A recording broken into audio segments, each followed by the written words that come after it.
ఎవరైతే నా మీద ఆరోపణలు చేసి ఈరోజు ప్రెస్ మీట్ పెట్టిన ఆయన, నేను టీటీడీ చైర్మన్గా ప్రమాణ స్వీకారం చేసిన మొదటి రోజు నుంచే నన్ను రిజైన్ చేయమంటున్నాడు. కనీసం ఒక రోజు, వారం, నెల కూడా నాకు టైం ఇవ్వాల. నువ్వు రిజైన్ చేయి, నువ్వు రిజైన్ చేయి, నువ్వు రిజైన్. వాని అబ్బా సొత్తా టీటీడీ, నేను రిజైన్, నువ్వు నాకు ఇచ్చావా టీటీడీ చైర్మన్ నేను రిజైన్ చేయడానికి? నాకు చంద్రబాబు నాయుడు గారు ఇచ్చారు, ఆయన చెప్తే ఒక్క నిమిషం కూడా పట్టదు నాకు. ప్రతిరోజు నువ్వు రిజైన్ చేయి. ఎందుకు రిజైన్ చేయమంటున్నవాడు? దీని మీద నేను రీసెర్చ్ చేస్తే ఆయన చేసినటువంటి దుర్మార్గాలన్నీ ఒక్కొక్కటి బయటకు వస్తున్నాయి. ఒకటి కాదు, రెండు కాదు, 100. ప్రతి దాంట్లోనూ కరప్షన్ చేశాడు. ఇవన్నీ బయటకు వస్తే తిరుపతి ప్రజలే తరిమి కొడతారు. నేను ఈరోజు కూడా నిస్వార్థంగా ఏది ఆశించకుండా, నేను రాజకీయ నాయకుడిని కాదు, నేను ఒక మీడియా అధినేతని, నేను ఒక బిజినెస్ మ్యాన్ని. నాకు ఎన్నో అవకాశాలు వస్తే నేను వద్దనుకొని నాకు టీటీడీనే కావాలని ముఖ్యమంత్రి గారిని రిక్వెస్ట్ చేసి నేను ఇక్కడికి వచ్చాను. కొన్ని రిఫార్మ్స్ చేయాలి ఇక్కడ అని. గత 5 ఏళ్లలో మీరు చూసుంటారు ఎన్ని వేల టికెట్లు అమ్ముకున్నారు. నా దగ్గర రికార్డు ఉంది. వాళ్ళు పొరపాటున అది పోతా నా దగ్గర చైర్మన్ ఆఫీస్లో వదిలేసి వెళ్ళిపోయారు. ఇవన్నీ తీసి చూస్తుంటే ఒక్కొక్కటి బయటపడుతున్నాయి. నిన్న జరిగినటువంటి బోర్డు మీటింగ్లో కూడా నేను ఒక పాయింట్ లేవనెత్తాను. ఎందుకంటే ఎన్ని స్కాములు ఉన్నాయంటే అన్ని స్కాములు బయట పెడదామంటే ముఖ్యమంత్రి గారు నన్ను ఆపు చేయటం జరిగింది. తిరుమల యొక్క పవిత్రతను దెబ్బతీస్తారు అందరూ కలిసి, రోజు ఈ స్కాములు బయట పెడతా ఉంటే అది మంచిది కాదు, మన ధర్మానికి, వెంకటేశ్వర స్వామికి మంచిది కాదు, దీంతో ఆపేయండి, ఆ దేవుడే చూసుకుంటాడని నాకు ఆయన హితబోధం చేశాడు. కాబట్టి నేను ఆగాను. లేకపోతే ఈ పాటికి ఇంకొక 10 వీటి చేసిన దుర్మార్గాలన్నీ బయట పెట్టేవాడు. ఇది వేదాలు, దయ్యాలు అని ఏదో సంస్కృతంలో మాట్లాడతాడు. ఇవన్నీ నా దగ్గర నడవదు. నీ ఆశాలన్నీ కూడా ఐఎమ్ వెరీ స్ట్రాంగ్, తగ్గేదే లేదు. ఏం వీడియోలు పెడతాడండి ఆయన? ఇప్పుడు ఏదైతే వీడియోలు పెట్టాడో వాళ్ళ ఫ్యామిలీ, మా ఫ్యామిలీ మోర్ దెన్ 30 ఇయర్స్ నుంచి మాకు ఫ్యామిలీ పరిచయాలు ఉన్నాయి. వాళ్ళ ఇంటికి మేము పోతాం, మా ఇంటికి వాళ్ళు వస్తారు. అంత మాత్రాన అసలు కొన్ని చోట్ల వీడియో మార్పింగ్ చేయడం జరిగింది. ఆ చేసే గాడిదలు సరిగా కూడా చేయలే. మళ్ళీ నేను ఎన్నిసార్లు చూసినా అందులో నాకేం తప్పు కనిపించలే. సో ఇవన్నీ చీప్ పాలిటిక్స్ ఆడి నా మీద బురద జల్తానంటే నేను భయపడేటోడిని కాదు. నేను నీలాగా రిజైన్ చేయమంటే చేసేవాడిని కూడా కాదు. ఇవన్నీ కూడా వాస్తవాలన్నీ కూడా నేను ఇమీడియట్గా కంప్లైంట్ ఇవ్వడం జరిగింది. ఇంకా 6 గంటలో ఎఫ్ఐఆర్ కూడా వస్తుంది. దీన్ని నేను హై లెవెల్కి తీసుకెళ్తాను. వీళ్ళ సంగతి ఏదో తేలుస్తాను. నేను మాత్రం భయపడేదే ప్రశ్నే లేదు.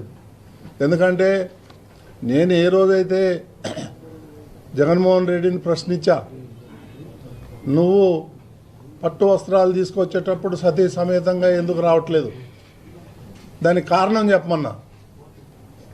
వాళ్ళకు బాధ కలుగుతుంది. దానికి నేనేం చేయను. హిందూ ధర్మం ప్రకారం సతీ సమేతంగా రావాలి. భార్య లేకపోతే అదొక డిఫరెంట్ ఇష్యూ. గతంలో రాజశేఖర్ రెడ్డి రాలేదు, జగన్మోహన్ రెడ్డి రాలేదు. ఈ భారతి పేరు ఎత్తానని వాళ్ళ కోపం. నేను ఎందుకు ఎత్తకూడదు భారతి పేరు? ఆమె వస్తే ఆమెను ఎందుకు నేను ప్రశ్నిస్తాను? ఆమె రాలేదు కదా. ఇవన్నీ పెట్టుకొని బీఆర్ నాయుడు టీటీడీ చైర్మన్ ఉంటే నా ఆటలు ఏమీ సాగవు, రోజుకొకటి వస్తూ ఉన్నాయి అనే ఉద్దేశంతో ఈ బురద జల్లే కార్యక్రమం. ఇప్పుడు ఈ వీడియోలు కంప్లైంట్ చేస్తే నా ఫ్యామిలీ మెంబర్స్ చేయాలా, లేకపోతే ఎవరైతే వాళ్ళు ఉన్నారో వాళ్ళ ఫ్యామిలీ అన్నారో కంప్లైంట్ చేయాలి. ఎవరికైనా కంప్లైంట్ చేశారా? ఎవరికైనా చెప్పారా? కొన్ని అయితే మా ఇదివరకు అందులో ఉన్నటువంటి కొన్ని ఫోటోలు అయితే నేను 20-25 ఏళ్ల కింద దిగిన ఫోటోలు అవి. ఆ ఫోటోలు ఈ ఫోటోలు మిక్స్ చేసి దానికి ఒక మ్యూజిక్ పెట్టి, ఈ సన్యాసులకు ఏం పని లేదా? నన్ను వ్యక్తిగతంగా టార్గెట్ చేస్తే నేను మీడియాలో ఉన్నా, నీకు చుక్కలు చూపిస్తాను, నీకు కానీ సుబ్బారెడ్డికి కానీ. కరుణాకర్ రెడ్డి, నువ్వు మద్రాసులో పోయి ఏమేం చేసావో నాకు తెలుసు. వైవి సుబ్బారెడ్డి ఏమేం చేసావో నాకు తెలుసు.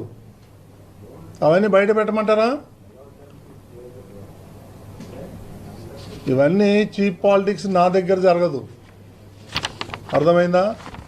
నేను హైదరాబాద్ నడిబొడ్డున నేను ఉండి వ్యాపారం చేస్తున్నా. నేను ఎవరికి భయపడేవాడిని కాదు. ఈ చీప్ పాలిటిక్స్ కాబట్టి ఇవన్నీ చీప్ పాలిటిక్స్కి భయపడేది లేదు. నాకు అలాంటి ఉద్దేశాలు లేవు. నేను ఇట్లాంటి పిచ్చి పిచ్చి పనులు చేసేవాడిని కాదు. నాకు అలవాటు లేదు చిన్నప్పటి నుంచి. నా మీద ఇటువంటి లేనిపోని కొన్ని మార్పింగ్ చేసి నా మీద బురద వెళ్తే మాత్రం నేను ఊరుకునేవాడిని కాదు.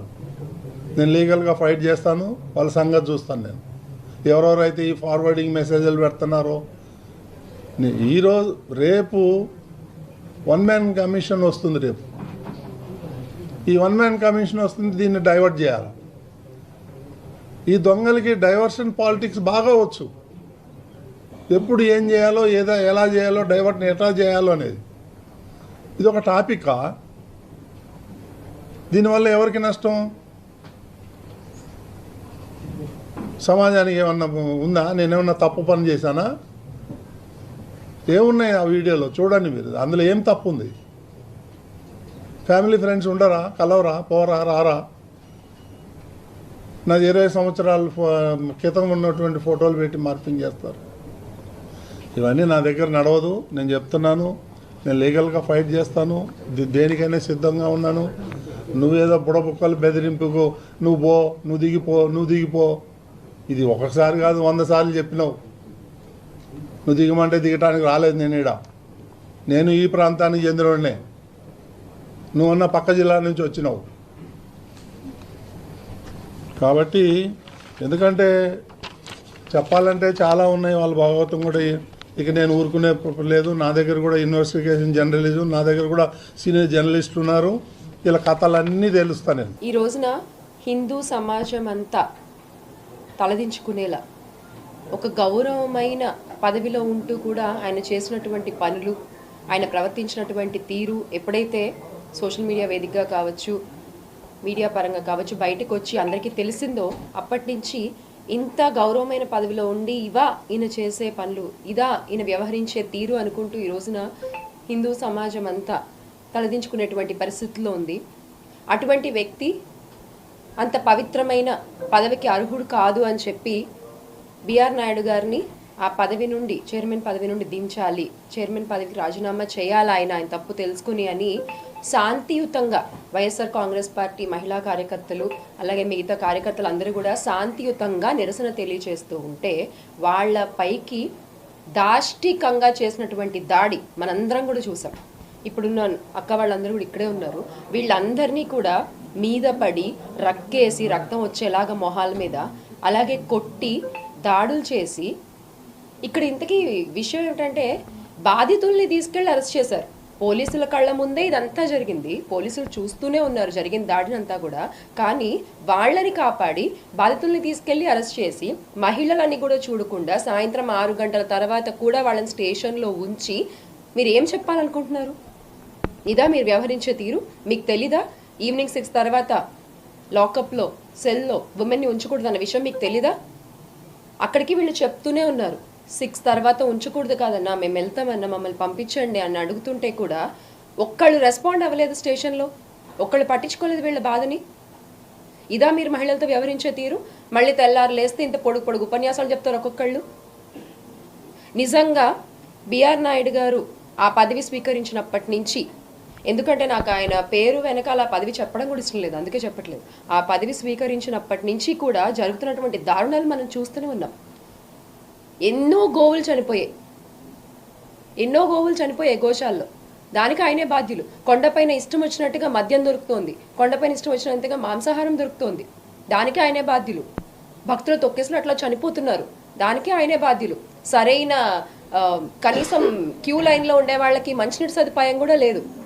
మనం చూస్తూనే ఉన్న వీడియోలు సోషల్ మీడియాలో వస్తూ ఉన్నాయి కదా, మేము ఇంతసేపటి నుంచి గంటల తరబడి ఉన్నాం, కనీసం పట్టించుకునే వాళ్ళు లేరు, ఇదివరకు ఇలా ఉండేది కాదు అని భక్తులే మొరపెట్టుకున్నటువంటి పరిస్థితి ఈ రోజున కొండపైన చూస్తే. మొన్నటికి మొన్న లడ్డు వ్యవహారం అంటూ ఎంత దుమారం లేపారు, అసలు ఎన్ని అబద్ధాలు ప్రచారం చేశారు. మళ్ళీ నిన్న మీ వీడియోలు బయటకు వస్తే తప్పేంటి అని మాట్లాడుతున్నారు. ఎంత ఆశ్చర్యం అంటే తప్పేంటి అని మాట్లాడతారా మీరు? అంటే ఇదే ప్రశ్న రేపు పొద్దున మీడియా మిత్రులు కానీ ఎవరన్నా వెళ్ళి అడిగితే కూడా ఆయన ఇదే చెప్తారేమో, అవును లడ్డూపై అబద్ధాలు చెప్పాం తప్పేంటి, అవును మహిళలపై మేము రక్తాలు వచ్చేలాగా కొట్టాం తప్పేంటి, అవును కొండపై మాంసాహారం దొరుకుతోంది తప్పేంటి, మందు దొరుకుతోంది తప్పేంటి, భక్తులు చనిపోతారు తొక్కిసలాట్లో తప్పేంటి అని బిఆర్ నాయుడు గారు అడుగుతారేమో అన్ని.